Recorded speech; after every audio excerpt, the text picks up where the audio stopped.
పరిశుద్ధ గ్రంథంలో నుంచి యెషయా గ్రంథం 26వ అధ్యాయము 12వ వచనాన్ని మనం చదువుకుందాం. 12వ వచనం.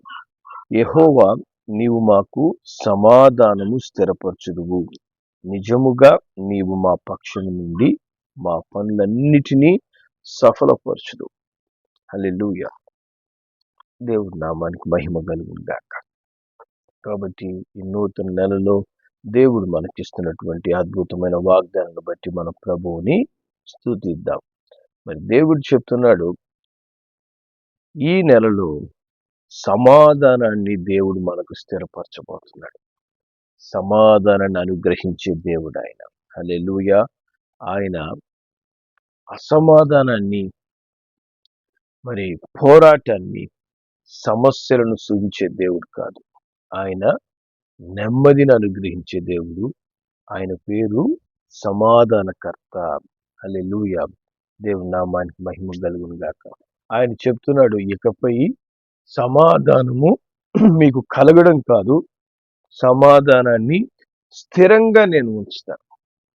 సమాధానము మీకు స్థిరముగా ఉంటుంది. హల్లెలూయా. సమాధానమును స్థిరపరిచే దేవుడు ఆయన. హల్లెలూయా. దేవుని నామానికి మహిమ కలుగును గాక.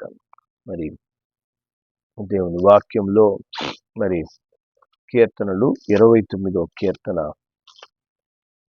11వ వచనం మనం చదివితే దేవుని వాక్యం చెప్తుంది ఇక్కడ, యెహోవా తన ప్రజలకు బలం అనుగ్రహించును, యెహోవా తన ప్రజలకు సమాధానం కలుగజేసి వారిని ఆశీర్వదించును. ఆమేన్. దేవుడు సమాధానాన్ని ఎవరికి కలుగజేస్తాడంట? తన ప్రజలకు అంటున్నాడు. ఆమేన్. దేవుడు తన కొరకు ప్రత్యేకపరుచుకున్నవారు, దేవుని యందు భయము భక్తి కలిగిన వారు, దేవుని కార్యాల కొరకు కనిపెట్టి మొరపెట్టేటటువంటి తన ప్రజలకు, తన బిడ్డలకు దేవుడు అంటున్నాడు, నేను సమాధానాన్ని స్థిరపరుస్తాను.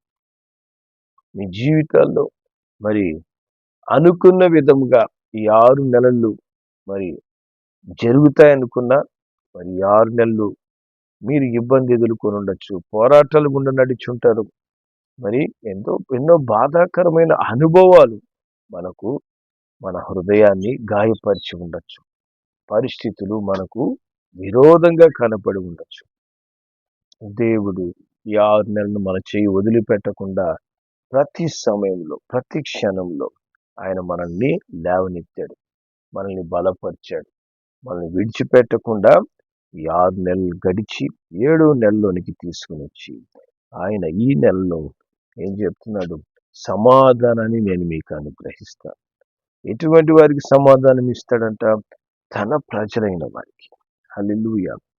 తన ప్రజలైన వారికి అట్టి సమాధానాన్ని దేవుడు ఇస్తాడు. మరి యోబు గ్రంథము 22వ అధ్యాయం, యోబు గ్రంథము 22వ అధ్యాయం 21వ వచనాన్ని మనం చదువుదాం. 22, 21. ఇక్కడ వాక్యం చెప్తుంది, ఆయనతో సహవాసం చేసినలా నీకు సమాధానం కలుగును, అలాగున నీకు మేలు కలుగును. హల్లెలూయా. కాబట్టి ఈ నూతన నెలలో దేవుడు అంటున్నాడు, నువ్వు ఒక తీర్మానం తీసుకోవాలి, ఒక నిర్ణయాన్ని తీసుకోవాలి. ఏంటి ఆ నిర్ణయము? నేను ఇకపై అధికముగా దేవునితో సహవాసం చేస్తాను. ఈ 6 నెలలు ఎలా నేను ఉన్నానో, ఏ విధంగా నేను జీవించానో, ఏ విధంగా నేను నా ప్రయత్నాలు నేను చేశాను, ఇవన్నీ నేను పక్కన పెట్టి ఇకపై నేను ఒక తీర్మానం తీసుకుంటాను. ఏంటది? నేను అధికంగా దేవునితో సహవాసం చేస్తాను. దేవునితో సహవాసం కలిగి ఉండడం అంటే ఏంటి? సమయం దొరికినప్పుడల్లా ప్రార్థన జీవితం, సమయం దొరికినప్పుడల్లా దేవుని వాక్యాన్ని ధ్యానించడం, సమయం దొరికినప్పుడల్లా మరి దేవుని చిత్తానుసారంగా మనము జీవించడం. ఇది దేవునితో సహవాసంకి మరి అనుభవాలు. ఈ విధంగా దేవునితో మనం సహవాసం చేస్తూ పరిశుద్ధాత్మ సహాయముతో దేవునియందు భయభక్తులు కలిగి మనం జీవిస్తున్నప్పుడు దేవుడు అంటున్నాడు, నీకు సమాధానము కలుగుతుంది. హల్లెలూయా. తన ప్రజలుగా, తన సొత్తుగా ఆయన మనల్ని ఉంచుకొని దేవుని సమాధానం అన్ని పరిస్థితుల్లో మరి కలగజేస్తాడు. ఇంతకాలము మరి మనకు విరోధముగా మనుష్యులు, పరిస్థితులు, దుష్టుని యొక్క క్రియలు మనల్ని ఎంతో మరి అసమాధానానికి, ఎంతో వేదనకు గురి చేసి ఉండొచ్చు. కానీ దేవుడు చెప్తున్నాడు, ఇకపై నువ్వు నాతో సహవాసం చెయ్యి, నాతో స్నేహం చెయ్యి. హల్లెలూయా. మనకు ఎంత ప్రేమ కలిగిన దేవుడు. మనము దేవుని మరి అనుసరించక, దేవునితో సహవాసం చేయక మనము ఇబ్బంది కలుగజేసుకున్నప్పుడు దేవుడు అంటున్నాడు, సరే జరిగిపోయింది. ఇకపై నాతో నువ్వు స్నేహం చెయ్యి, నా దగ్గరికి నువ్వు రా. మనం ఒక వ్యక్తితో సహవాసం చేయలేదనుకోండి, లేదా మనము వారితో దూరంగా ఉన్నామనుకోండి, వాళ్ళు ఏం చేస్తారు? ఇంకా దూరం అయిపోతారు. అరే, నాకు ఫోన్ చేయడం లేదు, నాతో మాట్లాడడం లేదు, నన్ను కలవడానికి ఇష్టం లేదు. అలాంటప్పుడు నేనెందుకు వాళ్ళతో తిరిగి మాట్లాడాలా? నేనెందుకు వాళ్ళతో సహవాసం చేయాలి? వాళ్ళు మనం కట్ చేసేస్తే పోద్ది. ఇకపై వాళ్ళతో మాట్లాడుకుని ఉంటే పోద్ది. వాళ్ళకి అటువంటి వారికి సహాయం చేయకూడదు. నా మేలు పొందుకొని కూడా నాతో కనీసం ఒక మాట కూడా మాట్లాడదు అని చెప్పి లోకస్తులు ఏం చేస్తారు? మనం మాట్లాడకపోతే మనతో మాటలు కట్ చేస్తారు. అని దేవుడు అంటున్నాడు, నువ్వు నాతో మాట్లాడలేదు, మరి కొన్ని సమయాల్లో నాకు దూరంగా వెళ్ళిపోయావు, కానీ ఇదిగో నేను నీతో స్నేహం చేయాలని, నీతో సహవాసం చేయాలని నేను కోరుకుంటున్నాను. హల్లెలూయా. నన్ను ఇష్టపడలేదు కాబట్టి, నా దగ్గర నువ్వు ఉండలేదు కాబట్టి నేనేం కోరుకుంటాను? నీతో మాట్లాడను పో అని చెప్పడు దేవుడు. ఆయన అంటాడు, పర్వాలేదు, ఈ రోజు నుంచి మనం స్టార్ట్ చేద్దాం. ఈ 6 నెలలు గడిచిపోయినాయి. ఈ 7వ నెలలో ఏం చేయాలా? ఒక తీర్మానం తీసుకో.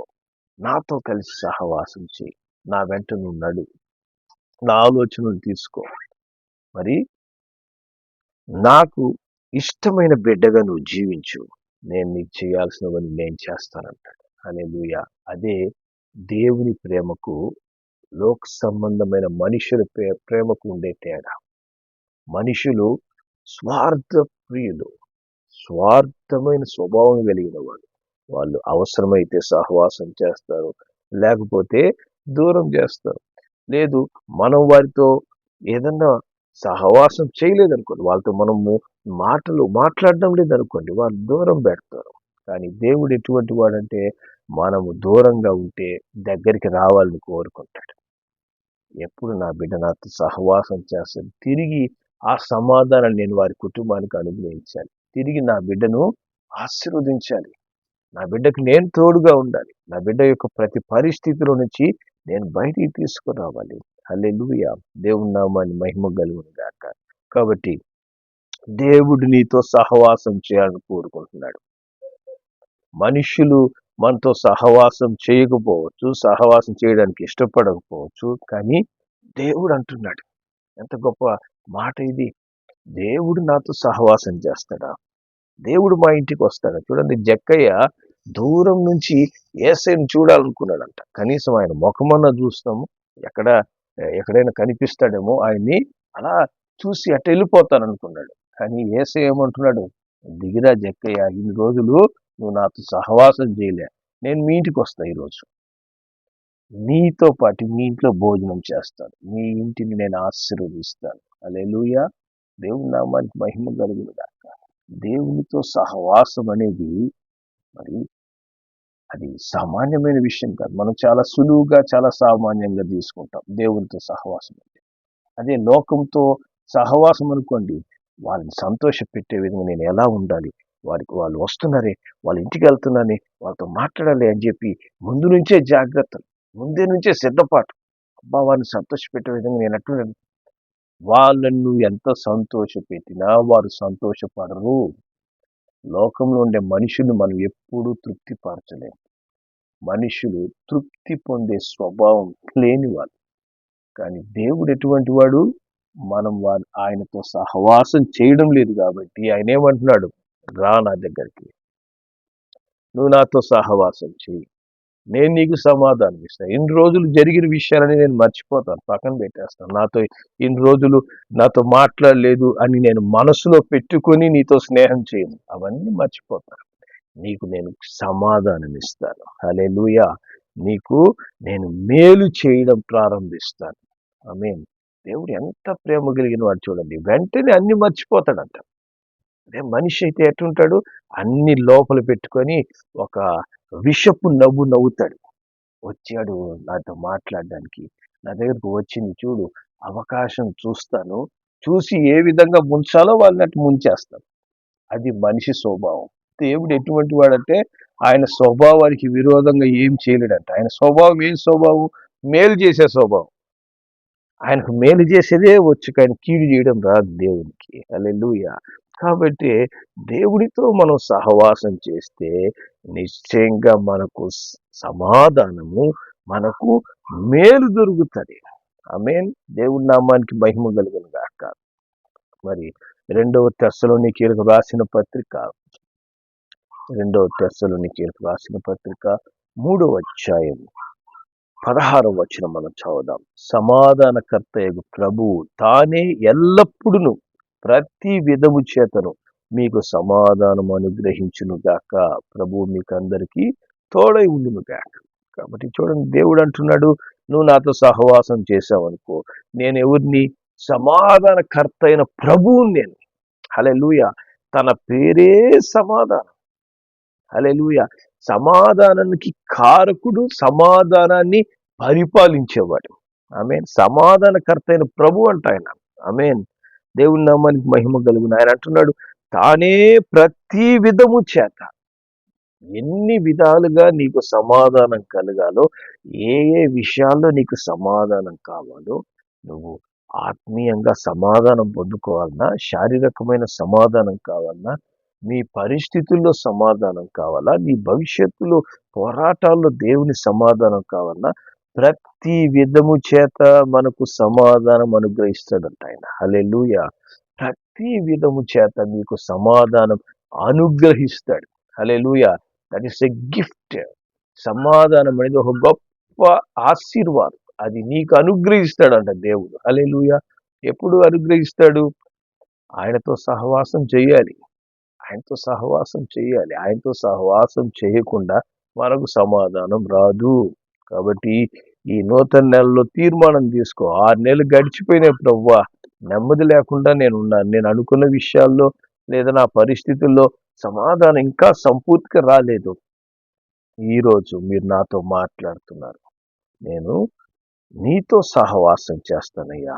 ఎందుకంటే నీ బిడ్డలకి మీరు సమాధానం కలగజేసే దేవుడు. హల్లెలూయా. దేవుని నామానికి మహిమ కలుగును గాక. కాబట్టి దేవునితో మనం సహవాసం చేసినప్పుడు ఆయన మన సరిహద్దులలో సమాధానాన్ని కలుగజేసే దేవుడు. హల్లెలూయా. సమాధానాన్ని కలుగజేసి నీకు మేలును ఈ నూతన నెలలో అనుగ్రహించబోతున్నాడు. హల్లెలూయా. ఇంకొక అద్భుతమైన మాట ఆయన వాగ్దానంగా మనకిచ్చిన వాక్యంలో ఆయన ఏం చెప్తున్నాడు? యెషయా 26:12లో, నిజముగా నీవు మా పక్షము నుండి మా పనులన్నిటిని సఫలపరుస్తావు. హల్లెలూయా. దేవుని నామానికి మహిమ కలుగును గాక. దేవుడు అబద్ధముగా మన పక్షమున ఉండేవాడు కాదు, నిజముగా మన పక్షాన ఉంటాడట. హల్లెలూయా. దేవుడు చెప్తాడు, ఖచ్చితంగా నేను నీకు తోడై ఉంటాను. ఆమేన్. ఏ మనిషి చెప్తాడు చెప్పండి ఈ విధంగా? ఖచ్చితంగా నీకు అన్ని సమయాల్లో నీ వెంటుంటాను, నీకు తోడై ఉంటాను, నిజంగా నేను చెప్తున్నాను అని ఎవరైనా చివరి వరకు మనకు తోడుగా ఉంటారా? ఎక్కడో ఒక విషయంలో మనస్పర్ధలు వస్తాయి, ఎక్కడో ఒక పరిస్థితుల్లో మనకు దూరం అవుతారు, మనతో ఉంటామన్న వాళ్ళు. కానీ దేవుడు అంటున్నాడు, నేను నీకు ప్రామిస్ చేస్తున్నా, నిజముగా. హల్లెలూయా. నిజముగా నేను నీ పక్షం నిలబడతాను. నీకు విరోధుల పక్షమున నేను ఉండను. నేను నీ పక్షం నుండి పనులన్నిటినీ, నీ ప్రయత్నాలన్నిటినీ నేను సఫలం చేస్తాను. హల్లెలూయా. దేవుడి నామానికి మహిమ కలుగును గాక. మరి దేవుడు మన పక్షాన నుండి మన పనులన్నిటినీ సఫలం చేయాలంటే మనం ఏం చేయాలి?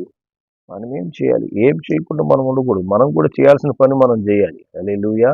ఏం చేయాలి? చూడండి, సామెతల గ్రంథం 16వ అధ్యాయం సామెతల గ్రంథము 16వ అధ్యాయం 3వ వచనం మనం చదువుదాం.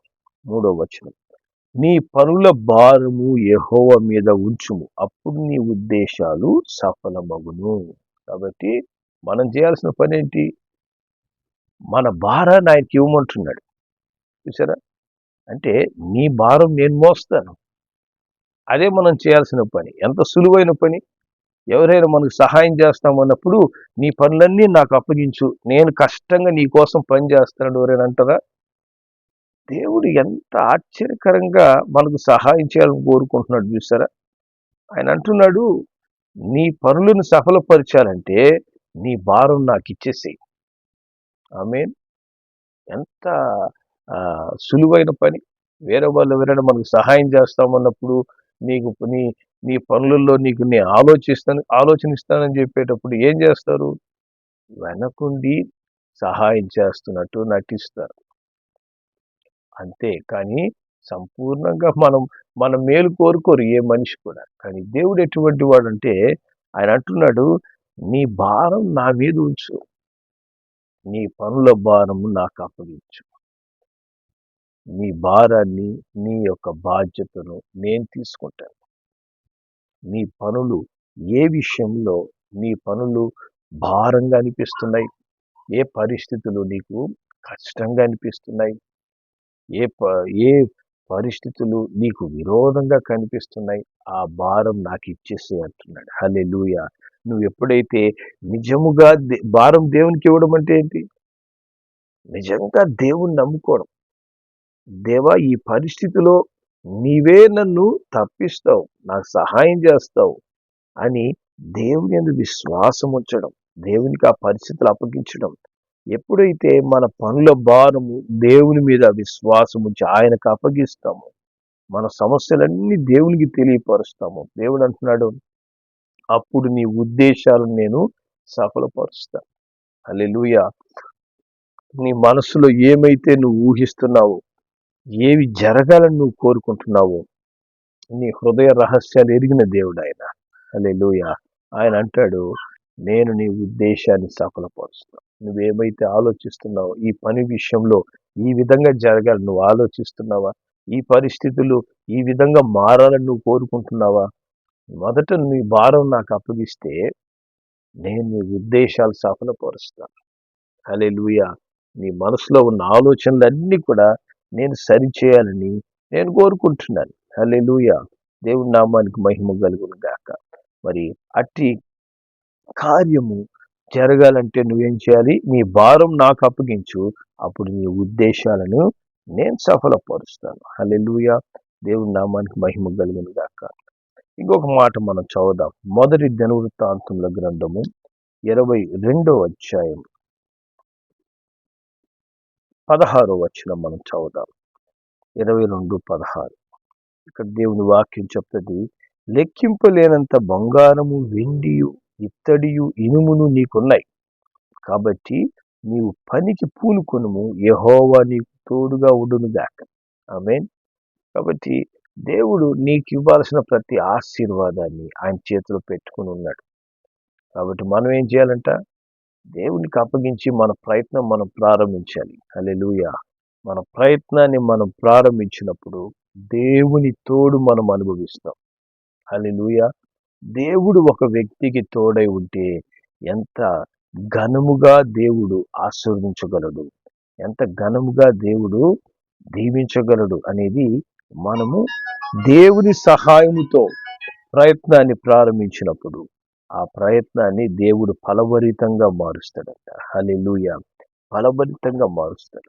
కాబట్టి దేవుడు అంటున్నాడు, ఈ నూతనమైన నెలలో నీ ప్రయత్నాలు ప్రారంభించు, పనికి పూనుకో, నీ పనుల భారం నాకు అప్పగించి నువ్వు ప్రయత్నం స్టార్ట్ చేయి, నేను నీకు తోడై ఉంటాను. హల్లెలూయా. దేవుడు మనల్ని విడిచిపెట్టేవాడు కాదు, కానీ మనకు తోడై ఉండి మన ప్రతి పనిలో ఆయన ఆ పనులను సులువు చేస్తాడు. ఆ ప్రయత్నాల్ని సులువుగా జయకరంగా మారుస్తాడు. హల్లెలూయా. దేవుని నామానికి మహిమ కలుగును గాక. కాబట్టి దేవుడు చెప్తున్నాడు, నువ్వు నీ భారాన్ని నాకు అప్పగించి పనికి పూనుకో, ప్రయత్నములన్నీ సఫలపరిచే దేవుడిగా నేను నీకు తోడై ఉంటాను. నేను నిన్ను నడిపిస్తాను. హల్లెలూయా. దేవుని నామానికి మహిమ కలుగును గాక. కాబట్టి నిశ్చయముగా ఈ నూతనమైన నెలలో నీకు సమాధానాన్ని అనుగ్రహించే దేవుడైన నీ చేతి పనులను అన్నిటినీ సఫలపరిచి నిన్ను ఘనపరచడానికి దేవుడి నూతనమైన నెలలోనికి ప్రవేశింపజేశాడు. కాబట్టి దేవుని వాక్యంలో ఇంకొక మాట మనం చదివి ముగించుకుందాం. ద్వితీయోపదేశ కాండం 28వ అధ్యాయం. ద్వితీయోపదేశ కాండం 28వ అధ్యాయం 2వ వచనం మనం చదువుదాం. కాబట్టి దేవుడు చెప్తున్నాడు ఇక్కడ, నీవు నీ దేవుడైన యెహోవా మాట వినిన ఎడల ఈ దీవెనలన్నీ నీ మీదకు వచ్చి నీకు ప్రాప్తించును. హల్లెలూయా. కాబట్టి మనం ఏం చేయాలంట? దేవుని మాట వినాలి. హల్లెలూయా. దేవునికి లోబడాలి. దేవుని మాట మనం విన్నట్లయితే ప్రతి ఆశీర్వాదం దేవుడు అంటున్నాడు నీ మీదకు వచ్చి నీకు ప్రాప్తిస్తాయి, నీకు కలుగుతాయి. కాబట్టి నీతిమంతుల తలల మీదకి దేవుని ఆశీర్వాదాలు వస్తాయంట ఖచ్చితంగా. కాబట్టి ఎవరి మాట వింటున్నామో లేదో దేవుని మాటకు మనం లోబడాలి. దేవుడు అవును అంటే అవును, దేవుడు కాదు అంటే కాదు. దేవుడి పని చెయ్యి అంటే చేయండి, దేవుడు చెయ్యొద్దు అంటే చెయ్యొద్దండి. దేవుడు వీరితో సహవాసం చెయ్యి అంటే చేయండి, సహవాసం చేయొద్దు అంటే చేయొద్దండి. ఎంత మనుషులు ఎంత నీకు నీ చేసే పనులను విరోధంగా మాట్లాడుకున్నా పర్వాలేదు, వాళ్ళు నీకు విరోధులు అయిపోయినా పర్వాలేదు. దేవుడు ఏం చెప్పాడో ఆ పని మనం చేయాలి. హల్లెలూయా. దేవుని మాట మనము వినాలంట. హల్లెలూయా. దేవుని మాటకు మనం లోబడాలి. వినడం అంటే ఏంటి? దేవునికి లోబడ్డం. కాబట్టి ఈ నూతనమైన నెలలో ఈ తీర్మానం తీసుకోవాలి. దేవా, నేను నీ మాట వింటాను, నువ్వు చెప్పిన ప్రకారం నేను నడుచుకుంటాను, నాతో మీరు మాట్లాడండి, నేనేం చేయాలో తెలియజేయండి, ఏం చేయకూడదో తెలియజేయండి. ఆ విధంగా నేను నీతో కలిసి నడవాలని కోరుకుంటున్నాను, నీ మాట వినాలని కోరుకుంటున్నాను, నీకు సహవాసం చేయాలని కోరుకుంటున్నాను అని దేవునికి సమస్తాన్ని అప్పగించండి. మీ జీవితాన్ని ఈ యొక్క 7వ నెలలో దేవుని చేతికి అప్పగించండి. ప్రభు అద్భుతాలు చేయబోతున్నాడు. దేవుడు గొప్ప కార్యాలు చేయబోతున్నాడు. దేవుడు ఈ 6 నెలల్లో చూడనటువంటి గొప్ప సమాధానాన్ని ఈ నూతనమైన నెలలో మనకు అనుగ్రహిస్తాడు. మన ప్రయత్నాలన్నీ కూడా ఇప్పటి వరకు ప్రయాసకరంగా ఉండొచ్చు. దేవుడు అంటున్నాడు వాటన్నిటిని నేను సఫలపరచబోతున్నాను. కాబట్టి మనం చేయాల్సింది ఏంటి? దేవునితో సహవాసం చేయాలి. దేవునితో మనం సహవాసం చేసినప్పుడు దేవుడు మనకు సమాధానాన్ని, మేలును కలగజేస్తాడు. అదేవిధంగా నీ భారం దేవుని చేతికి అప్పగించు. నీ పనుల భారం దేవునికి నువ్వు అప్పగించగలిగినప్పుడు దేవుడు నీ ఉద్దేశాలు సఫలపరుస్తాడు. కాబట్టి దేవుని వెంట నడుద్దాం, దేవుని మాట విందాం, దేవునితో సహవాసం చేద్దాం, దేవునికి ప్రతి పరిస్థితిని అప్పగిద్దాం. ప్రభువు మీ ముందు నడిచి మీకు తోడై ఉండి గొప్ప కార్యాలు చేయును గాక. ప్రార్థన చేద్దాం. ప్రేమ కలిగిన మా తండ్రి, కృప కలిగిన దేవా, నీకు వందనాలు. మరి తండ్రి, 2026 సంవత్సరం 6 నెలలు ఆశ్చర్యంగా మీరు నడిపించారు. ఎన్నో పరిస్థితులు మాకు బాధను, కష్టమును, తండ్రి, ఇబ్బందిని కలుగచేసినా వాటన్నిటిలో మీరు మాకు తోడై ఉండి నైనా ఈ 6 నెలలు దాటేందుకు మీరు కృప దయచేశారయ్యా. 7వ నెలలో మీరు మాతో మాట్లాడుతున్నారు. ఇదిగో మీకు సమాధానాన్ని నేను స్థిరపరచబోతున్నాను. మరి తండ్రి, ప్రతి దుష్టుని తంత్రముల నుంచి సమాధానం, దుష్ట మనుష్యుల నుంచి సమాధానం, ప్రతి పరిస్థితిలో మరి ఆత్మీయ జీవితంలో దేవుని సమాధానం నాయన మీరు స్థిరపరచబోతున్నందుకు స్తోత్రం. మరి తండ్రి, అట్టి సమాధానం పొందుకోవడానికి ప్రభువుతో సహవాసం అనగా దేవునికి నైనా లోబడ్డం, నైనా క్రమమైన ప్రార్థన జీవితం కలిగి ఉండడం, వాక్యానుసారంగా మా జీవితాలు సరి చేసుకోవడం. మరి తండ్రి, అనవసరమైనటువంటి వ్యక్తులతో, పరిస్థితులతో మేము దూరంగా ఉండడం, దేవునితో అధికంగా గడిపే అనుభవం కలిగి ఉండడం. అయినా మీరు మాకు కృప చూపించు, మాకు సహాయం చేయ. అయినా మీరు మాతో మాట్లాడండి. అయినా తండ్రి, నీతో క్రమమైనటువంటి సహవాసం కలిగి ఉండేందుకు కృప చూపించు. దాని ద్వారా తండ్రి సమాధానం, మేలు మేము అనుభవించాలి యేసు నామములో. ప్రతి పరిస్థితిలో కూడా దేవుని సమాధానం మాకు కలుగును గాక. అదేవిధంగా మా పనులన్నిటిని కూడా మా పక్షము నుండి సఫలపరుస్తారని మీరు వాగ్దానం చేస్తున్నందుకు స్తోత్రం. తండ్రి, మా పనుల భారం ఈ 6 నెలలు మాకెంతో భారంగా ఉండగా, ఇదిగో ఈ భారం అంతటిని మీ యందు విశ్వాసం ఉంచి మీపై మోపుతున్నాం తండ్రి. తండ్రి, మేము ఎదుర్కొంటున్నటువంటి ప్రతి శోధనను, ప్రతి పోరాటాన్ని, ప్రతి వేదనకరమైన పరిస్థితులను, మనుష్యులను తండ్రి, సమస్త క్రియలను, దృష్టిని తంత్రములు, అయ్యా, ఈ భారమంతా మీపై మోపుతున్నాం. మాకు సహాయం చేయి మా ఉద్దేశములు సఫలపరచండి. తండ్రి, తిరిగి దేవుని ఆశీర్వాదములతో మా జీవితాలను నింపి మేము దీవించబడి ఇతరులకు మేలుకరంగా, ఆశీర్వాదకరంగా ఉండే రీతిగా ఈ నూతన నెల అద్భుతంగా మీరు మా జీవితాలను తీర్చిదిద్దమని ప్రభు చిత్తానికి మమ్మల్ని సమర్పించుకుంటూ మా ప్రభు రక్షకుడైన యేసు నామములో ప్రార్థిస్తున్నాం తండ్రి. ఆమేన్.